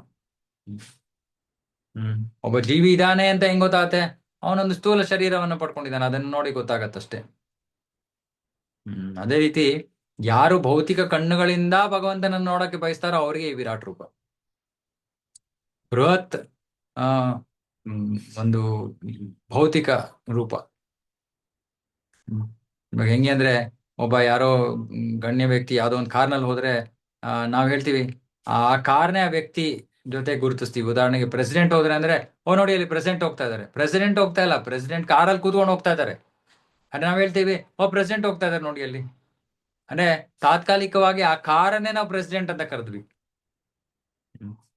ಅದೇ ರೀತಿಯಲ್ಲಿ ಅಲ್ಪ ಬುದ್ಧಿಯುಳ್ಳ ಜನರು ಯಾರು ಭಗವಂತನನ್ನ ನಾನು ತಕ್ಷಣ ನೋಡ್ಬೇಕು ಅಂತಾರೋ, ಯಾವ ಯೋಗ್ಯತೆ ಇಲ್ಲದೆ ಅವ್ರಿಗೆ ಈ ಬೃಹತ್ ವಿರಾಟ್ ರೂಪವನ್ನು ತೋರಿಸ್ಬಿಡೋದು ಅಷ್ಟೇ. ನೋಡಪ್ಪ ಭಗವಂತ ಇಲ್ಲಿದ್ದಾನೆ, ಭಗವಂತ ಅಲ್ಲೂ ಇದ್ದಾನೆ, ಅರೆ ಭಗವಂತ ಬೇರೆಯಾಗೂ ಇದ್ದಾನೆ, ತನ್ನ ಮೂಲ ರೂಪದಲ್ಲೂ ಇದ್ದಾನೆ.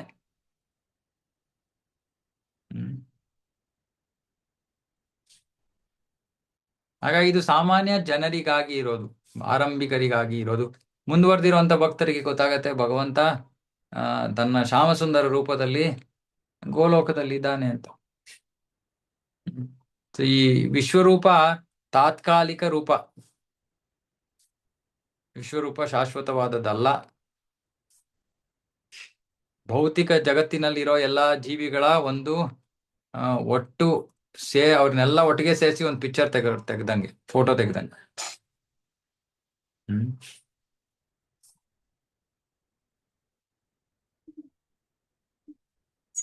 ಅತ ಪರಂ ಯದ್ ಅವ್ಯಕ್ತಂ ಅವ್ಯೂಢ ಗುಣ ಬ್ರಹ್ಮಿತಂ ಅದೃಷ್ಟಾಶ್ರುತ ವಸ್ತುತ್ವಾತ್ ಸಜೀವೋ ಯತ್ ಪುನರ್ಭವಃ. ಈ ಸ್ಥೂಲ ರೂಪವನ್ನ ಮೀರಿ ಇನ್ನೊಂದು ಸೂಕ್ಷ್ಮ ರೂಪ ಇದೆ. ಅದಕ್ಕೆ ಯಾವ ಒಂದು ಆಕಾರವಿಲ್ಲ, ಮತ್ತೆ ಅದು ನೋಡಕ್ಕಾಗಲ್ಲ, ಅದರಿಂದ ಯಾವ ಧ್ವನಿ ಬರೋದಿಲ್ಲ, ಅಥವಾ ಅದು ಪ್ರಕಟವೂ ಆಗೋದಿಲ್ಲ. ಮತ್ತೆ ಜೀವಿ ಈ ಸೂಕ್ಷ್ಮ ಸ್ಥಿತಿಯನ್ನ ಮೀರಿರುವಂತಹ ಒಂದು ರೂಪವನ್ನು ಹೊಂದಿದ್ದಾನೆ. ಇಲ್ಲಾದ್ರೆ ಅವನಿಗೆ ಪುನರಪಿ ಜನ್ಮಗಳು ಇರ್ತಾ ಇರ್ಲಿಲ್ಲ. ಏನ್ ಹೇಳ್ತಾ ಇದ್ರಿ ಇಲ್ಲಿ? ಸ್ಥೂಲ ಒಂದು ಭಗವಂತನ ಬೃಹತ್ ರೂಪವನ್ನ ಇಲ್ಲಿ ವರ್ಣಿಸಾಯ್ತು. ಅದೇ ರೀತಿ ಒಂದು ಸೂಕ್ಷ್ಮ ರೂಪವೂ ಇದೆ, ಅದನ್ನು ನಾವು ನೋಡಕ್ಕಾಗಲ್ಲ, ಅದು ಪ್ರಕಟ ಆಗೋದಿಲ್ಲ.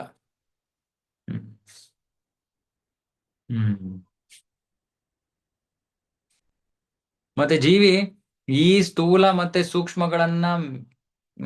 ಸೂಕ್ಷ್ಮಗಳ ಆಚೆ ಒಂದು ಅಲೌಕಿಕ ರೂಪವನ್ನು ಹೊಂದಿದ್ದಾನೆ. ಅದೇ ರೀತಿ ಭಗವಂತ ಈ ಸ್ಥೂಲ ರೂಪದಿಂದ ಆಚೆ ಮೀರಿ ಒಂದು ಅವನದೇ ಆದ ಅಲೌಕಿಕ ರೂಪವಿದೆ ಅವನಿಗೆ. ಮತ್ತೆ ಈ ಆತ್ಮ ಈ ಸ್ಥೂಲ ಶರೀರವನ್ನು ಬಿಟ್ಟ ತಕ್ಷಣ ಇದ್ರ ಕಾರ್ಯಗಳೆಲ್ಲ ನಿಂತೋಗ್ಬಿಡುತ್ತೆ. ಅದೇ ರೀತಿ ಭಗವಂತ ಈ ಭೌತಿಕ ಜಗತ್ತಿನಲ್ಲಿ ಇಲ್ಲ ಅಂದ್ರೆ ಈ ಜಗತ್ತು ನಡೆಯಕ್ಕಾಗಲ್ಲ. ಹ್ಮ್ ಇವಾಗ ಒಬ್ಬ ವ್ಯಕ್ತಿ ಚೆನ್ನಾಗೆ ಗಾಢವಾಗಿ ನಿದ್ದೆ ಮಾಡ್ತಾ ಇರ್ತಾನೆ, ಆದ್ರೂ ನಮಗೆ ಗೊತ್ತಾಗುತ್ತೆ ಓ ಒಬ್ಬ ಜೀವಿ ಇದ್ದಾನೆ ಈ ಶರೀರದಲ್ಲಿ. ಯಾಕೆಂದ್ರೆ ಆ ದೇಹ ಉಸಿರಾಡ್ತಾ ಇರತ್ತೆ. ಹ್ಮ್ ಹ್ಮ್ ಹಾಗಾಗಿ ಈ ಶರೀರವನ್ನು ಬಿಟ್ರೆ ಎಲ್ಲೋ ಕಣ್ಮರೆ ಆಗೋಯ್ತು ಅಥವಾ ಅದು ಅಸ್ತಿತ್ವದಲ್ಲೇ ಇಲ್ಲ ಅಂತಲ್ಲ, ಅದು ಇನ್ನೊಂದು ಶರೀರವನ್ನು ಪ್ರವೇಶ ಮಾಡಿರುತ್ತೆ. ಅದೇ ರೀತಿ ಭಗವಂತ ಅವನು ಶಾಶ್ವತವಾಗಿ ತನ್ನ ಅಲೌಕಿಕ ರೂಪದಲ್ಲಿದ್ದಾನೆ. ಅದು ಸ್ಥೂಲವೂ ಅಲ್ಲ, ಸೂಕ್ಷ್ಮವೂ ಅಲ್ಲ. ಆ, ಅದು ಅವೆರಡನ್ನು ಮೀರಿರುವಂತಹ ರೂಪ, ಅಲೌಕಿಕವಾದ ರೂಪ. ಈ ಸ್ಥೂಲ ಸೂಕ್ಷ್ಮ ರೂಪಗಳ ಒಂದು ವಿಚಾರ ಇದು ಸುಮ್ಮನೆ ಕಾಲ್ಪನಿಕವಾದದ್ದು. ಹೇಗೆ ಜೀವಿಯ ಶರೀರ, ಸೂಕ್ಷ್ಮ ಶರೀರ, ಸ್ಥೂಲ ಶರೀರ ತಾತ್ಕಾಲಿಕವಾದದ್ದು, ಅದೇ ರೀತಿ ಭಗವಂತನ ವಿರಾಟ್ ರೂಪ ಇವೆಲ್ಲ ತಾತ್ಕಾಲಿಕವಾದವು ಒಂದು ರೀತಿಯಲ್ಲಿ. ಅದು ನಿಜ ಅಲ್ಲ. ಮತ್ತೆ ಅವನ ಒಂದು ಮೂಲ ಅಲೌಕಿಕ ರೂಪ ಇದೆ, ಅದು ಆಧ್ಯಾತ್ಮಿಕ ಜಗತ್ತಿನಲ್ಲಿದೆ.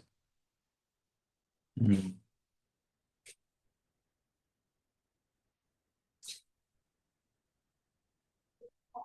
ಅದೇ.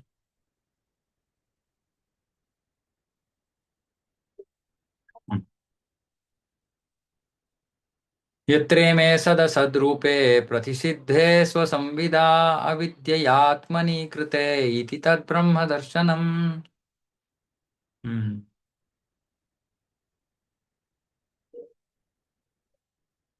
ಯಾವಾಗ ಒಬ್ಬ ವ್ಯಕ್ತಿ ಅನುಭವದ ಮೂಲಕ ಈ ಸ್ಥೂಲ ಮತ್ತು ಸೂಕ್ಷ್ಮ ಶರೀರಗಳು ಆ ಅವಕ್ಕೂ ಆತ್ಮಕ್ಕೂ ಯಾವ ಸಂಬಂಧ ಇಲ್ಲ ಅನ್ನೋ ಒಂದು ಆ, ತಿಳುವಳಿಕೆಗೆ ಬರ್ತಾನೋ, ಆಗ ಅವನು ತನ್ನನ್ನ ಮತ್ತೆ ತನ್ನಲ್ಲಿರೋ ಪ್ರಭುವನ್ನ ಇಬ್ಬರನ್ನು ನೋಡ್ತಾನೆ.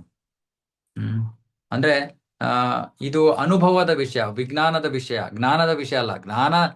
ಜ್ಞಾನದ ಆಧಾರದ ಮೇಲೆ ನಮ್ಗೆ ಗೊತ್ತು ಇವತ್ತು ಸ್ಥೂಲ ಶರೀರ, ಸೂಕ್ಷ್ಮ ಶರೀರ, ಆತ್ಮ ಇವೆಲ್ಲ ಬೇರೆ ಅಂತ. ಆದ್ರೆ ಇದು ಜ್ಞಾನ. ಆ ಇದು ವಿಜ್ಞಾನ ಅಂದ್ರೆ ನಾವು ಅನುಭವಕ್ಕೆ ಬಂದಾಗ, ಅಂದ್ರೆ ಇದು ಪರಿಪೂರ್ಣತೆಯ ಮುಕ್ತಿ ಹಂತ. ಆ ಮುಕ್ತಿಯ ಹಂತದಲ್ಲಿ ನಮಗೆ ಅವಾಗ ಹ್ಮ್ ನಮ್ಮನ್ನ ನಾವು ನೋಡ್ಕೋತೀವಿ, ಜೊತೆಗೆ ನಮ್ಮ ಪಕ್ಕ ಇರೋ ಪರಮಾತ್ಮನನ್ನು ಕೂಡ ನೋಡ್ತೀವಿ. ಹ್ಮ್ ಹ್ಮ್ ಇದು ಆತ್ಮ ಸಾಕ್ಷಾತ್ಕಾರದ ಹಂತ. ಹ್ಮ್ ಮತ್ತೆ ಈ ಸ್ಥೂಲ ಮತ್ತೆ ಸೂಕ್ಷ್ಮ ರೂಪಗಳು ಯಾಕೆ ಪಡ್ತಿದೀವಿ ನಾವು? ಅಜ್ಞಾನದಿಂದಾಗಿ. ಆ ಈ ಭೌತಿಕ ಜಗತ್ತಿನಲ್ಲಿ ನಾವು ಅಜ್ಞಾನದಿಂದ ಇಲ್ಲಿ ಇದೀವಿ, ಭಗವಂತನನ್ನ ಬಿಟ್ಟು ಇಲ್ಲಿ ಪರದಾಡ್ತಾ ಇದೀವಿ. ಹಾಗಾಗಿ ಇದನ್ನ ತಿಳ್ಕೊಂಡು ಇದನ್ನ ಮೀರಿ ಆತ್ಮ ಇದೆ, ಆತ್ಮದ ಸ್ತರದಲ್ಲಿ ಯಾರು ನೆಲೆಗೊಳ್ತಾರೋ ಅಥವಾ ಸೇವೆಯನ್ನ ಮಾಡ್ತಾರೋ ಅವರು ಮುಕ್ತಿಯನ್ನ ಪಡ್ಕೋತಾರೆ. ಮತ್ತೆ ಮುಕ್ತಿ ಭಕ್ತಿಯ ಪಥದಲ್ಲಿ ಒಂದು ಹಂತ ಅಷ್ಟೇ.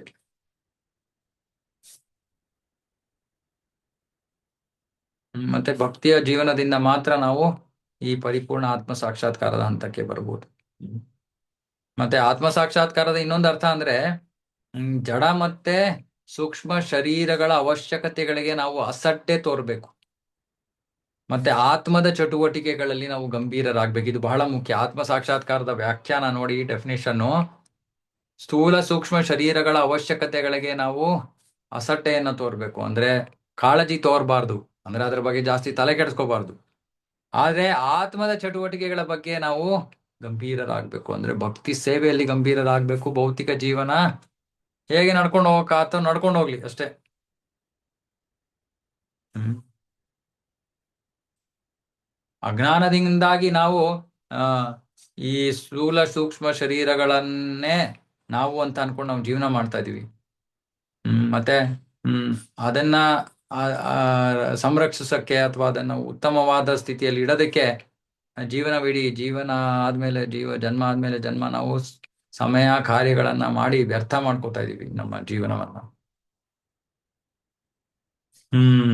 ಮತ್ತೆ ಯಾವಾಗ ನಮಗೆ ಇದು ಗೊತ್ತಾಗತ್ತೋ, ನಾನು ದೇಹ ಅಲ್ಲ, ನಾನು ಆತ್ಮ, ಆಗ ಆತ್ಮದ ಚಟುವಟಿಕೆ ಪ್ರಾರಂಭವಾಗುತ್ತೆ. ಯಾರು ಆತ್ಮದ ಚಟುವಟಿಕೆಗಳಲ್ಲಿ ತೊಡಗಿದಾನೋ ಅವನನ್ನ ಜೀವನ್ ಮುಕ್ತ ಅಂತ ಕರೆಯಲಾಗತ್ತೆ. ಮತ್ತೆ ಅದು ಕೃತಕವಾಗಿ ನಾವು ಆ ಹಂತವನ್ನ ತಲುಪಕ್ಕಾಗಲ್ಲ. ಅರೆ ಯಾವಾಗ ಭಗವಂತನ ಪಾದ ಪದ್ಮಗಳನ್ನ ಹಿಡ್ಕೋತೀವೋ ಆಗ ನಾವು ಈ ಪರಿಪೂರ್ಣ ಹಂತಕ್ಕೆ ಬರಕ್ ಸಾಧ್ಯ, ಬೇರೆ ಮಾರ್ಗ ಇಲ್ಲ. ಕೃಷ್ಣ ಭಗವದ್ಗೀತೆಯಲ್ಲಿ ಹೇಳ್ತಾನೆ, ಆ ನಾ ಅಹಂ ಸರ್ವಸ್ಯ ಪ್ರಭೋ ಮತ್ತ ಸರ್ವಂ ಪ್ರವರ್ತತೆ, ಅಲ್ಲ, ಆ ಪರಮಾತ್ಮನ ಆ ಹೃದಯ ಸನ್ನಿವಿಷ್ಟೋ ಮತ್ತ ಸ್ಮೃತಿ ಜ್ಞಾನಂ ಅಪೋನಂ ಚ. ನಾನು ಹೃದಯದಲ್ಲಿ ಉಪಸ್ಥಿತನಿದ್ದೀನಿ, ಮತ್ತೆ ನನ್ನಿಂದ ಜ್ಞಾನ, ನೆನಪು ಅಥವಾ ಸ್ಮರಣೆ, ಜ್ಞಾಪಕ ಮತ್ತೆ ಮರೆವು ಎಲ್ಲವೂ ನನ್ನಿಂದ ಬರುತ್ತೆ. ಯಾವಾಗ ಜೀವಿ ಈ ಭೌತಿಕ ಶಕ್ತಿಯನ್ನ ಭೋಗಿಸೋ ಇಚ್ಛೆ ಪಡ್ತಾನೋ ಆಗ ಭಗವಂತ ಅವನನ್ನ ಅವನಿಗೆ ಮರವಿನ ಸ್ಥಿತಿಯಲ್ಲಿ ಹಾಕ್ಬಿಡ್ತಾನೆ. ಹಾಗಾಗಿ ಜೀವಿ ತನ್ನ ನಿಜವಾದ ಸ್ಥಾನವನ್ನು ಮರೆತು ಬಿಡ್ತಾನೆ. ಮತ್ತೆ ತಾನೇ ಈ ದೇಹ, ಸ್ಥೂಲ ದೇಹ ಅಥವಾ ಸೂಕ್ಷ್ಮ ಮನಸ್ಸು ಅನ್ಕೊಂಡು ಜೀವನ ಮಾಡ್ತಾನೆ. ಮತ್ತೆ ಯಾವಾಗ ಆಧ್ಯಾತ್ಮಿಕ ಜ್ಞಾನ ಬರುತ್ತೋ, ಯಾವಾಗ ಜೀವಿ ಭಗವಂತನಲ್ಲಿ ಪ್ರಾರ್ಥನೆ ಮಾಡ್ತಾನೆ, ಅಪ್ಪ ಭಗವಂತ ಈ ಮರವಿನಿಂದ ನನ್ನನ್ನ ಹೊರಗಡೆ ತೆಗಿ, ಆಗ ಭಗವಂತ ತನ್ನ ಅವ್ಯಾಜ ಕರುಣೆಯಿಂದ ಈ ಒಂದು ಪರದೆಯನ್ನ ತೆಗಿತಾನೆ, ಅಜ್ಞಾನದ ಪರದೆಯನ್ನ ತೆಗಿತಾನೆ. ಆ ಪರದೆಯನ್ನ ತೆಗೆದ ತಕ್ಷಣ ನಮಗೆ ಸತ್ಯ ಕಂಡುಬಿಡುತ್ತೆ. ಇವತ್ತು ಪರದೆ ಇದೆ ನಮ್ಮ ಮುಂದೆ, ನಮ್ಮ ಕಣ್ಮುಂದೆ ನಮಗೆ ಭೌತಿಕ ಪರದೆ ಇದೆ, ನಮ್ಗೆ ಕಾಣ್ತಾ ಇಲ್ಲ. ಅಂದ್ರೆ ಎಲ್ಲವೂ ನಮ್ಗೆ ಭೌತಿಕ ಮಾತ್ರ ಕಾಣ್ತಾ ಇದೆ, ಆಧ್ಯಾತ್ಮಿಕ ಕಾಣ್ತಾ ಇಲ್ಲ. ಆ ಪರದೆಯನ್ನ ಅವನು ಸರಿಸಿದ ತಕ್ಷಣ ಭಗವಂತ ಅವನ ತನ್ನ ಕೃಪೆಯಿಂದ ಅವಾಗ ನಮಗೆ ಆತ್ಮ ಸಾಕ್ಷಾತ್ಕಾರವಾಗುತ್ತೆ. ಸೊ ಹಾಗಾಗಿ ಆ ಹಂತವನ್ನ ತಲುಪೋದು ಭಗವಂತನ ಕೃಪೆ. ಮತ್ತೆ ಆ ಹಂತವನ್ನು ತಲುಪಿದ ತಕ್ಷಣ ಅವನೇನ್ ಮಾಡ್ತಾನೆ, ತನ್ನ ಮೂಲ ಶಾಶ್ವತ ಸ್ಥಾನ ಅಂದ್ರೆ ಸೇವಕನ ಸ್ಥಾನದಲ್ಲಿ ಸೇವೆಯನ್ನ ಮಾಡೋದರಲ್ಲಿ ತೊಡಗ್ತಾನೆ. ಇದು ಆತ್ಮ ಸಾಕ್ಷಾತ್ಕಾರ. ಇದರಲ್ಲಿ ಮುಖ್ಯವಾದ ವಿಷಯ ಏನು, ನಾವು ಈ ಸ್ಥೂಲ ಸೂಕ್ಷ್ಮ ಶರೀರಗಳ ಹಂತವನ್ನ ದಾಟಬೇಕು. ಇವತ್ತು ನಾವು ಹೆಚ್ಚು ಕಡಿಮೆ ಬರೀ ದೇಹಕ್ಕೋಸ್ಕರನೇ ಜೀವನ ಮಾಡ್ತಾ ಇದೀವಿ. ಅದು ಸ್ಥೂಲ ಸೂಕ್ಷ್ಮ ಶರೀರಗಳಿಗೋಸ್ಕರ ಜೀವನ ಮಾಡೋದನ್ನು ಬಿಟ್ಟು ಆತ್ಮಕ್ಕೋಸ್ಕರ ಜೀವನ ಮಾಡಬೇಕು. ಅಂದ್ರೆ ಆತ್ಮದ ಕಾರ್ಯಗಳಲ್ಲಿ ತೊಡಗಬೇಕು. ಅದು ಭಕ್ತಿಯ ಕಾರ್ಯಗಳು. ಆ ಭಕ್ತಿಯ ಕಾರ್ಯಗಳಿಂದ ನಾವು ಆತ್ಮ ಸಾಕ್ಷಾತ್ಕಾರವನ್ನು ಪಡ್ಕೋತೀವಿ, ಅಲ್ಲದೆ ಭಗವಂತನ ಸಾಕ್ಷಾತ್ಕಾರವನ್ನು ಪಡ್ಕೊಂಡಿರ್ತೀವಿ. ಯಾರು ಆತ್ಮ ಸಾಕ್ಷಾತ್ಕಾರ ಪಡ್ಕೋತಾರೋ ಅವ್ರನ್ನ ಜೀವನ್ ಮುಕ್ತ ಅಂತ ಕರೀತಾರೆ. ಮತ್ತೆ ಇವೆಲ್ಲವನ್ನು ನಾವು ಸಾಧಿಸಕ್ಕೆ ಸಾಧ್ಯ ಕೇವಲ ಭಕ್ತಿಯಿಂದ ಮಾತ್ರ. ಮತ್ತೆ ನಮ್ಮ ಇಚ್ಛೆ, ನಾವು ಭೌತಿಕತೆಯಲ್ಲಿ ಮುಳುಗ್ಬೇಕು ಅಂದ್ರೆ ಕೃಷ್ಣ ನಮ್ಗೆ ಆ ಬುದ್ಧಿಯನ್ನ ಕೊಡ್ತಾನೆ. ನಾವು ಅವನ ಹತ್ರ ಹೋಗ್ಬೇಕು ಅಂದ್ರೆ ದದಾಮಿ ಬುದ್ಧಿ ಯೋಗಂ ತಂ, ಭಗವಂತ ಅವಾಗ ಆ ಬುದ್ಧಿಯನ್ನ ಕೊಡ್ತಾನೆ. ಓಕೆ, ಸೊ ಇಲ್ಲಿಗೆ ನಿಲ್ಸೋಣ. ಯಾರಿಗಾರು ಏನಾದ್ರು ಪ್ರಶ್ನೆ ಇದ್ರೆ ಕೇಳ್ಬೋದು.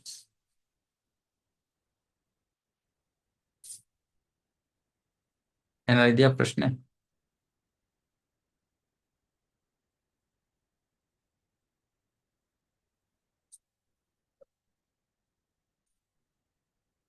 ಏನಿಲ್ವಾ? ಮುಗ್ಸೋಣ. ಏನು ಬರ್ತಾ ಬರ್ತಾ ಜನಸಂಖ್ಯೆ ಕಡಿಮೆ ಆಗ್ತಾ ಇದೆ, ಏನು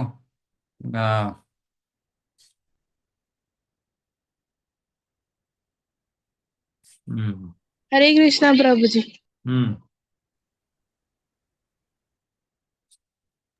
ಪ್ರಭುಜಿ, ನೀವು ಯುಧಿಷ್ಠಿರ ಅದು ಸುಳ್ಳು ಹೇಳಿಕೆ ಹಿಂಜರ್ಗಿದ ಅಂತ ಹೇಳಿದ್ರಲ್ಲ, ಅದ್ರ ಸಂಬಂಧ ನರ್ಕಕ್ ಹೋದ ಅಂತ. ಅದ್ ಹೆಂಗ್ ಹೋಗ್ಲಿಲ್ಲ, ನರಕ ನೋಡ್ದ.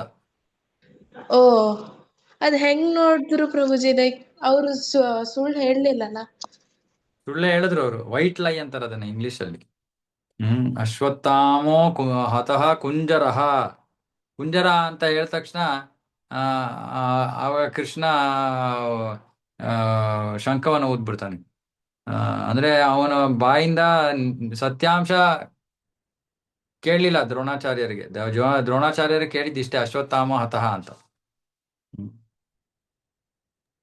Okay ಪ್ರಭುಜಿ.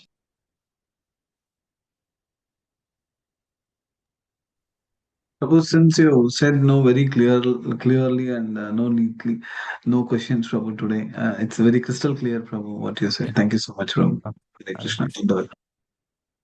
Hare Krishna. Okay, disconnect ಮಾಡೋಣ. ಹರೇ ಕೃಷ್ಣ. ಥ್ಯಾಂಕ್ ಯು ಎಲ್ಲರಿಗೂ. ಸೋಮವಾರ ಮುಂದುವರ್ಸೋಣ. Okay. We are missing no Saturday, Sundays, Prabhu. So I thought to ask in the beginning of Saturday Sunday ನನಗೆ ವಿಜಯನಗರಲ್ಲಿ ಸತ್ಸಂಗ್ ಇದೆ, ಉಳಿಮಾವನಲ್ಲಿ ಸತ್ಸಂಗ್ ಇದೆ. So I am not available Saturday. It's okay. Okay, thanks, Prabhu. Okay. Hare Krishna, Prabhu. Dandavat pranam, Prabhu. ಪ್ರಣಾಮ. ಹರೇ ಕೃಷ್ಣ ಪ್ರಭು. ಹರೇ ಕೃಷ್ಣ ಪ್ರಭು. ಹರೇ ಕೃಷ್ಣ ಪ್ರಭುಜಿ. ಹರೇ ಕೃಷ್ಣ. ಹರೇ ಕೃಷ್ಣ ಪ್ರಭುಜಿ. ಹರೇ ಕೃಷ್ಣ. ಪ್ರಣಾಮ. ಪ್ರಭುಜಿ. ಕೃಷ್ಣ ಪ್ರಭು. ಹರೇ ಕೃಷ್ಣ. ಹರೇ ಕೃಷ್ಣ ಪ್ರಭುಜಿ. ಹರೇ ಕೃಷ್ಣ ಪ್ರಭುಜಿ. ಹರೇ ಕೃಷ್ಣ ಪ್ರಭು. ಹರೇ ಕೃಷ್ಣ. ಹರೇ ಕೃಷ್ಣ ಎಲ್ರಿಗೂ Hare Krishna. Okay, disconnect ಮಾಡ್ತೀನಿ.